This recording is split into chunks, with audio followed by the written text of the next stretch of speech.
కొంతకాలం క్రితం వరకు టీడీపీకి చెందిన కమ్మ కొలగజ్జి మీడియా జనసేన పోటీ చేయబోయే ఎమ్మెల్యే స్థానాలపై ఎంతో క్రియేటివిటీతో రకరకాల విశ్లేషణలు చేశాయి. జనసేనకు టీడీపీ 20 సీట్లు మాత్రమే ఇస్తుందని ఒకడంటాడు, కాదు 25 సీట్లని మరొకడంటాడు. లేదు జనసేనకు టీడీపీ ఎంతో గౌరవప్రదంగా 30 సీట్లను కేటాయిస్తుంది, కాబట్టి జనసైనికుల్లారా పండగ చేసుకోండి అని మరొకడంటాడు.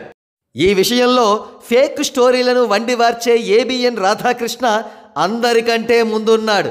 అసలు పవన్ కళ్యాణ్ గారు అడిగిందే 32 ఎమ్మెల్యే సీట్లని, కానీ టీడీపీ కేవలం 20 మాత్రమే ఇస్తానన్నదని, కానీ చివరకు గౌరవప్రదంగా 25 కానీ 27 కానీ జనసేనకు దక్కవచ్చని ఒక అందమైన స్టోరీ తన చెత్త పలుకులో వ్రాశాడు. కానీ దురదృష్టవశాత్తు ఏం మాయ జరిగిందో, ఎవరు మంత్రం వేశారో తెలియదు, కానీ కమ్మ మీడియా కొలగజ్జి ఆనందం కాస్త చంద్రబాబు నాయుడు అమిత్ షా గారిని కలిసి వచ్చినప్పటి నుండి మటుమాయం అయింది. వారందరూ కూడా విషన్న వదనాలతో వారు ఏవేవో పిచ్చి టాపిక్స్ని తీసుకుని విశ్లేషణలు చేస్తున్నారు.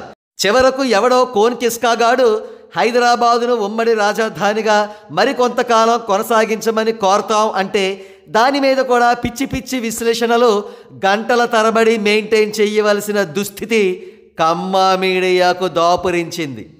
కమ్మ మీడియా ఇలా ఢీలా పడడానికి కారణం అమిత్ షా గారు జనసేనకు 50 ఎమ్మెల్యే సీట్లు, బీజేపీకి 25 ఎమ్మెల్యే సీట్లు స్పష్టంగా డిమాండ్ చేయడమే. ఈ నంబర్స్లో మహా అయితే 5 లేదా 10 స్థానాలు మాత్రమే తగ్గుతాయేమో, అంతకు మించి టీడీపీ సాధించేదేమీ ఉండదు. సో సింపుల్గా చెప్పాలంటే టీడీపీ పరిస్థితి కుడితిలో పడ్డ ఎలకలా తయారైంది, లేదా ముందు నుయ్యి వెనక గొయ్యి అనే సామెతను కూడా చంద్రబాబు నాయుడు గారు ఉన్న పరిస్థితిని తేటతెల్లం చేస్తోంది.